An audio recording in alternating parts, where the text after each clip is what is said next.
मात्र बुलेटिनची सुरुवात आत्ताच्या महत्त्वाच्या काही हेडलाईन्सना आपण करूयात। बिसे कुटुंबीय मुख्यमंत्री देवेंद्र फडणवीसांच्या भेटीला पुण्यातील ऑर्चिड हॉटेलमध्ये देवेंद्र फडणवीस यांच्यासोबत भेट।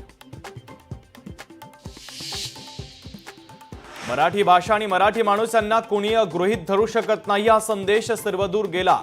आता बँकांच्या विरोधातील आंदोलन थांबवायला हरकत नाही, मनसे अध्यक्ष राज ठाकरेंचं मनसे कार्यकर्त्यांना आवाहन।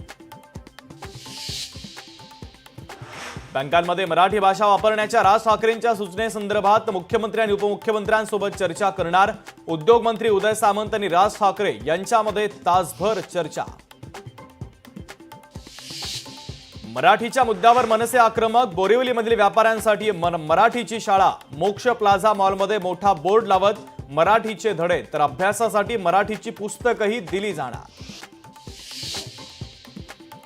सोलापूरमध्ये 2 शाळकरी मुलींचा मृत्यू, एकीची प्रकृती गंभीर, दूषित पाण्यामुळे मृत्यू झाल्याचा नातेवाईकांचा आणि स्थानिकांचा आरोप।